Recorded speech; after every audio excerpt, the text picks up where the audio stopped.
باب 5 فصل 3 درس ديك من هاج المسلم. المادة الرابعة ويندنا برندنا يوتين في بيان بانجينغول أنواع نونيجي من البيوع مردنجينغوجي الممنوعة حدادي دي. من رسول الله صلى الله عليه وسلم لا الله إنه هدي أنواع نونيجي من البيع إمردنجينغول لما فيه كوان دا كلا كون إندر مودو من الغرض إمرد هدو المؤدي أدو إلى أكل فادي نيامغول أموال الناس جولين بالباطل كوندو ميري والغش جنفا المفضي جنفا نبايك إلى إثارة الأحقاد إمينغول نغاينغوجي دي والنزاع بودون دي دين والخصومات وينجون دي دين بين المسلمين هكون دي جلوبين ندال كان جاء مون باي السلعة كدوني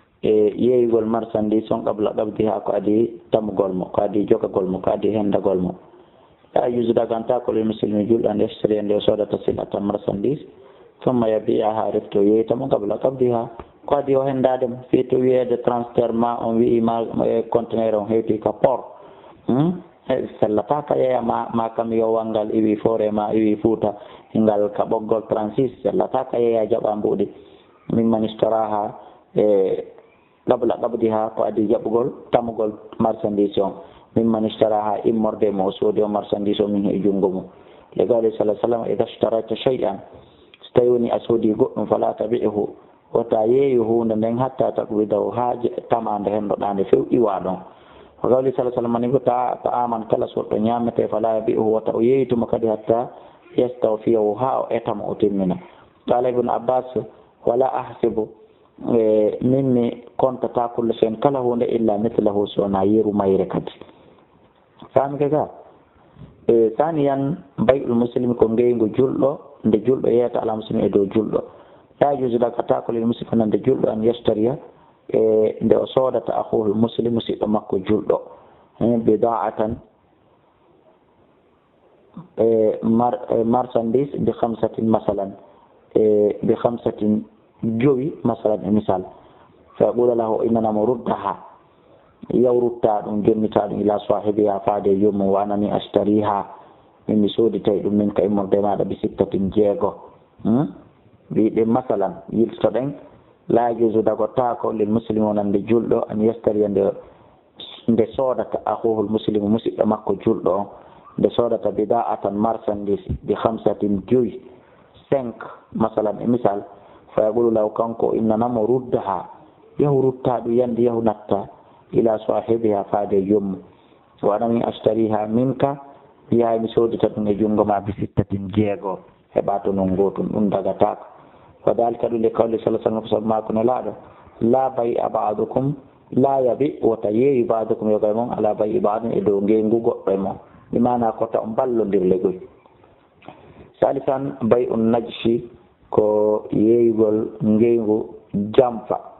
mahin kasaminan ka jetati ley ka tafsir ay annajshu lughatan kahala tanfiru saydi ko majingol barodi min makanatin imorde e nokkure le suuda fi o wanyande wa fi shari ka sharia ziyadat ko beedugol fi sila ka marchandise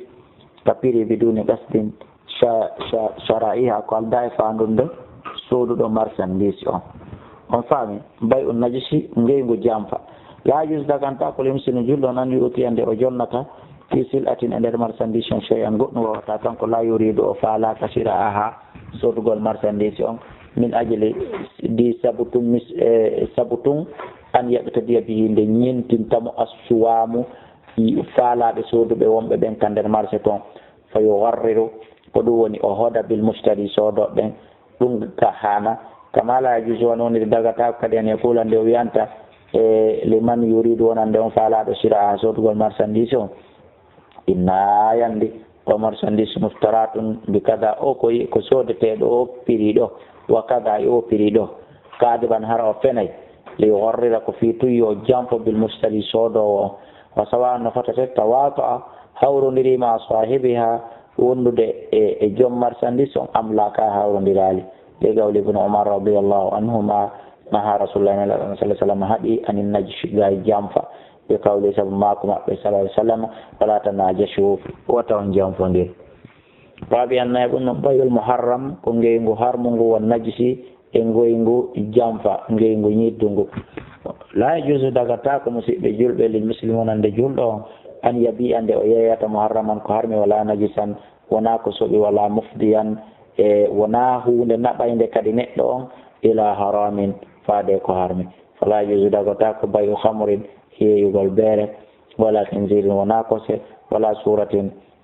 wona photo wala maytatin wona ko maayi harmi wala sonamin wona sanamu wala inabin wona inabu liman yattahidu non nde jogitotoɗo ɗum hamran beere inabu on sa andi ko ƴetto ñamano dagori o sa andi ko moƴƴino yowo beere harayno harmi nde yeyatamo legali sallah sallam inna allah harrama o harmini bay alhamri yeeyigol beere wal maytati ko maayi harmi wal khinzir e kose wal asnami e sanamu le kawli sallah sallam lana allah allah huuɗi almusawwirina ɓeɗo waɗoɓe mbaadiji photoji o gawle ma ko nelaɗo sallah sallam an habasal inaba kala jogititoɗo inabuje ɗen ayyamal qat'i ñalande nde ɗe soñande o jogoɗe hatta yabiya ha o yeytade min yahudin immorde alyahudajo aw nasrani ma nasarankejo aw mimman yattahida ma kala mo andi jogitoto moƴƴinayi ɗeɗo inabuje hamran beere fagade taɓahaman naara haray goɗɗi o ɓiƴike o naati yiite ngen ala basiraten e dow kene pertanɓe mana wurtigite makko ɗen ha o lomƴike ka nder yiite legoy yo allah dandu en amin hamsan jabun ɗum bayul garari ko ngeygu hoɗo la yusu dagota ko bay o yeeygol ma fi kala koni mo garar um hoɗo jamfa fala yo baw yeeyetake sama ko linguil filmayi ka nder ndiyam wala sofun wona leeɓol ala zahari shatin fuɗungil tawngel ino siŋi e ɓaawo dammel ngel wala janinun wona mummunte hum bobo tin fi batni wonkun ka nder reedu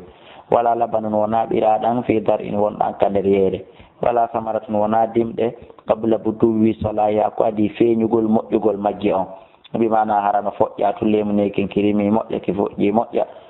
sellata ka yeey ɗon ha lemuneje ɗen ƴoƴa ɗe wela wala habbon wona gabbe qabla istidadi ko adi tiɗugol majje mbimana maaro kon ko sawti ɗum fo yii ko sawti yeeya ɗon accali ha ɓiraɗan ɗan fendo gabbe ɗen wona tabita ɓenda mor par ce que ɗen andina ɗum colli ɗi no wawi yarde ɓiraɗan ɗan wala sil atan wona marchandise biduni nazari ko alda e dargo ilayha faade muɗum aw taglibaha ma waylitugol moƴƴa wa fahsuha e uddutugol saku mum ko moƴƴin kana silatke hadira tan koko suuɗi takki hinna tun kono ambaliri no soodiri toon kala ko tawɗon toon akay ko ɗuwo nder toon uddutugol ala par ce que ɗo suuditama haray boni ɗum ɗon fof muɗum hana taw biduni wasfiha ma ko alda e sifagol bete no woodi ko gasatake udditede masalan wono siroru ndun awditi a yii ndiyan ɗan nder toon wiyetake ko be siroru ndun uddite wañkine mettoɗa kadi koni tun a sifantomo ko ɗum ɗo ko lekki hunde kaari no lewni mano metti mano warrini ko ñamugol ha hata si ƴettama ko honno famde ka wa marifati andugol nawi ha none mum on wa kamiyati ha e timmode muɗum nde in kanat silatike o ayibatan koko wirni haray ko be sife ha on tigui anda no timmi ma o anda couleur mum on ma o anda yeru mum on wa dhalika ɗum le kawle sala sallam ko sammako nelaɗo la tastari samaka o taw yeeyul taw soodu lingel filmay ka nder ndiyam fay naw ɗum garara mum ko hoɗo noon wa qala ibn umar radiallahu an naha rasulullah sallah sallam nelaɗo allah haaɗi an yuba ande yeeyete tamarum tamar hatta yutama haaɗe wela haaɗe gaso ñamade aw suufon ma leeɓi ɗin ala zahari shatin wonɗi ka ɓaawo dammel ngel aw labanu ma kosan fi dar in wonɗan ka nder yeere ɗan ɓiraka taw aw samanun ma ɗum nebban fi labanin wonɗan ka nder kosan tawaɗa suppitaka tawɗan yaltina par ce que andaki ko taasi o jil hawrata ma ko litir jilu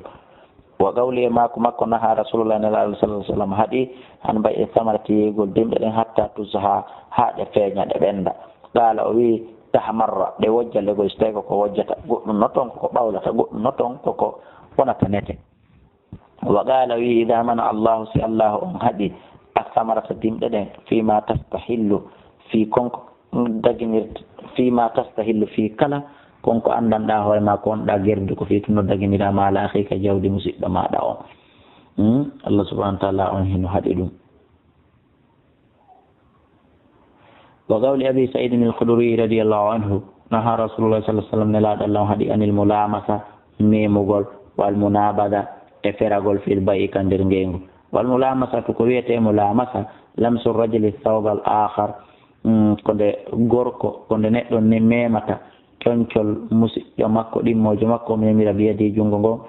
makko ngo billahi jema naari ma nyalorno wala yuqallibu hara o waylitali o ya inna kala ngol memuɗa ko ngol ɓay jungo ma ngon hawi e ngol ɗon haray ko ngol ɗum soduɗa ko alda e waylutugol vérifiya ngu ngingu ɗon no waɗeteno fewde jahiliya ngun ɗon ngu dagaki wal munabada feragol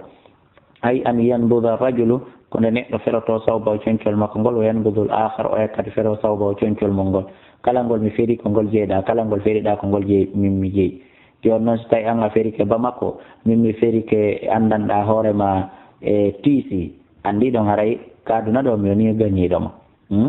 wa yakunu dhalika ɗum ɗo fof laato wa yakunu dhalika hara noon ɗum ɗo woni laati ɗum hannde kadi payuhuma ngengu maɓɓe ngon min gayri nazarin ko alda e darugol taho kon ɗum wonɗa lam buganade ma kon ɗum min mi wonma buganade ko alda e darugol tako ko bugiɗa o min kadi komi bugui o wala fahsin wona waɗugol faha saku wala taqlibin wala fahsin ko alda e waylutugol fese fesen no ndara wala taqlibin ko alda e waylutugol ɗum ɗo fof muɗum haray sella sadisan jeega ɗum ɗum bay atayni fi bayatin yeeygol ngeyguji ɗiɗi e nder ngeygu wotu la jus dagantako lil muslim an yaaqida nde o fiɓata bay atayni ngeyguji ɗiɗi fi bayatin wahidatin e nder ngeygu wotu bal kon yaaqidu ko yo fiɓo kulla sifaqatin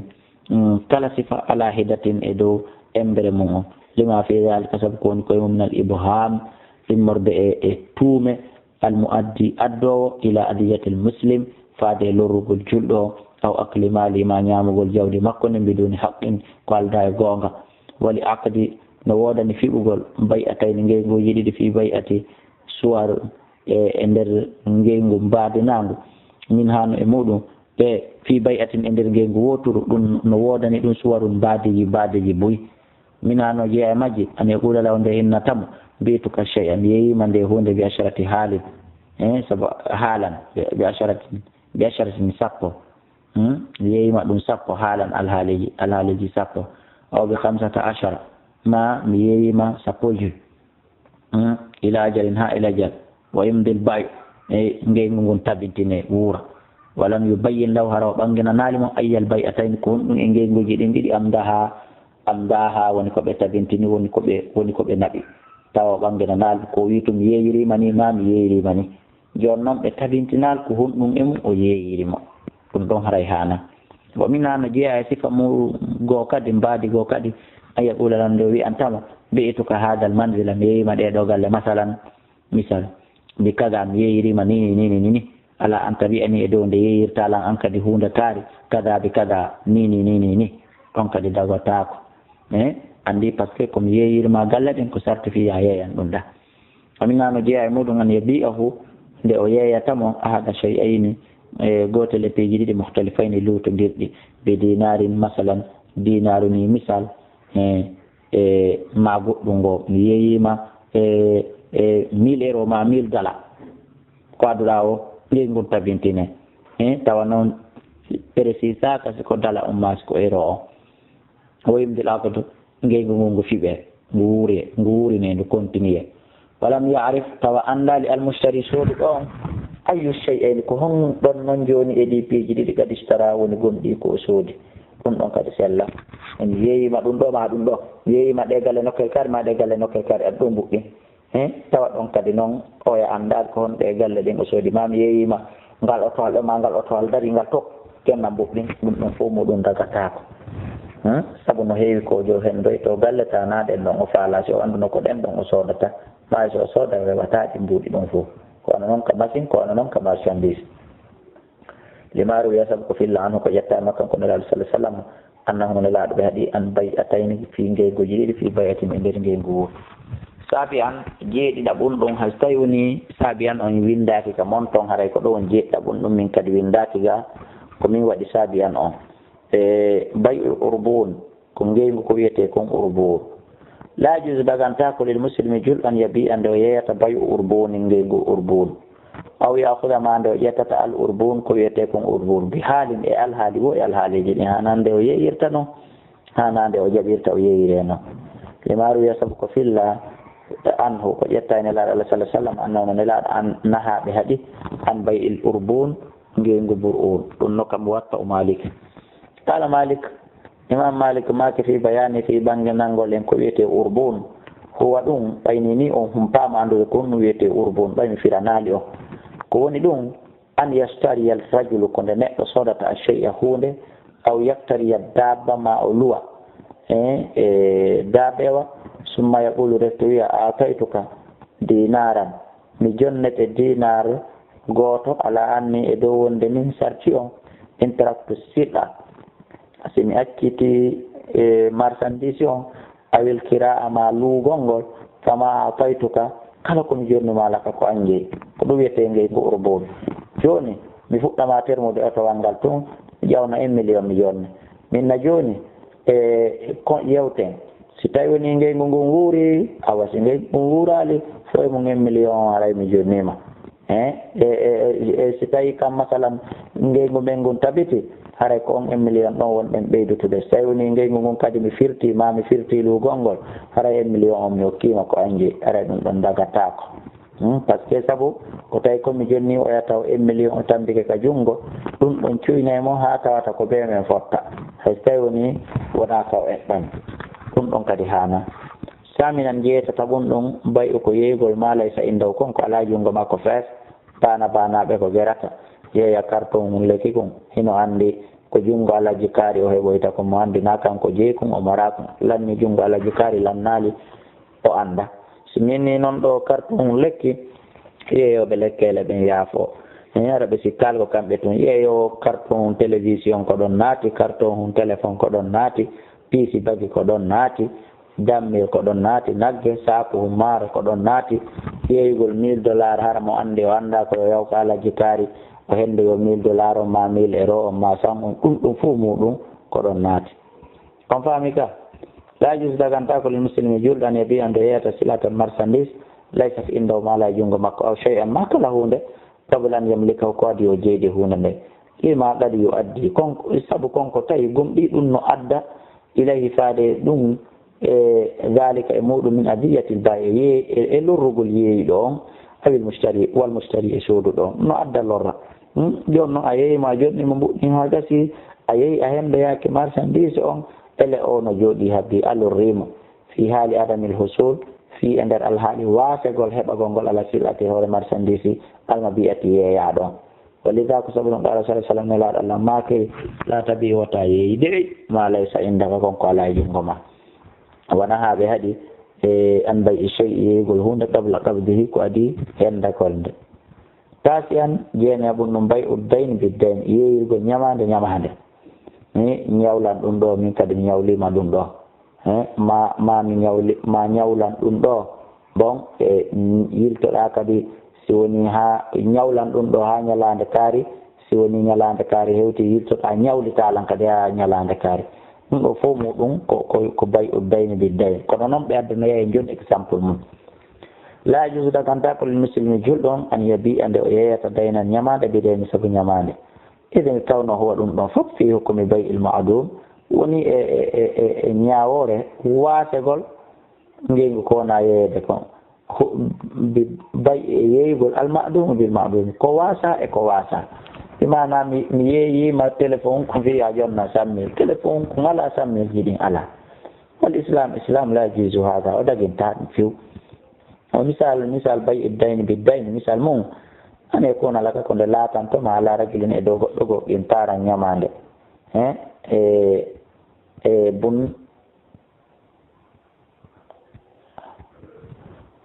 nde laatantoma e junngo goɗɗo go ɗin taran ko wiyete kon irtar jawdi ma e junngo goɗɗo bi an ila ajalin bana ɗum non maho wona feeña ila ajalin ha ila jal fa tabi'ahu o jokkina ɗon ila akhara faade goɗɗo go bi mi'ati riyal temedere ila ajalin ha ila jal wa misalun ɗum ɗon ko misal goo ɓeyda ɓanginande misal ngal moƴƴa tawa jawdi ma heno e junngo goɗɗo a hettindi wo ñalande kaari inna goɗɗo goo ndi jawdi an wondi junngo kaaru addu mi yeeyima ndi ha si woni ñalande kaari haray a hendoto jonnala mbuɗɗin ha ñalande kaari on faami misalun akhara ino misal go an yakuna laka nde laatantoma ala rajulin e dow neɗɗo shatun dammil ila ajalin ha ila jal kono non dammingil no dammil mangil no jungo e kono hettingol nyalande kaari falamma yahillu al ajal tumande la jangal hewti ya'jizul madinu nyawliɗo ronka feere an ada'iha laka junnutugol mangil fa yaqulu laka o innama o wi'itanamo mbi'niha awa yeyitingil dammil ma ngil mi nyawlunoma joni noon ala ka itta yoɓira joni yeyitangel ɓe 50 riyal 50 ila ajalin akhar ha ila jal goo mi mana nyawlitangel ha e ñalande kaari mi jonnete ko wona ñawlede kon ala ko wona yoɓitirede kon ala hunde mum sutaka fata kono laatogado ba taw ɓi taw gomɗi a yeyirimo daynan mbi daynan ñamande joni ñawlitan dammil ma ngel nani ngil noon ngil ala ɗon yoɓitoyte ngil ñalande kaare kon ɗum woni ɗum ɗon wagat na rasulullah sallam gon nelaɗo allah on haaɗi an mbayi kala'i e ngeygu ko wiyete kon kadi kala'i bil kala'i etugol e fi etugol ay addayno biddayn kala'i bil kala'i ko ñamande e ñamande ko woni firo mum addayno biddayn ko ñamande e ñamande nelaɗo allah sallah sallam haaɗi ɗum hay hatten ɗo kadi waɗen pause yirtoɗe rewtoten ɗum ɗo awa yirtoɗen waɗoyen ɗuma kadi darsuji hedditiɗi fiyo rewtagol ngol hay fo e hoore me en wallahu a'la wa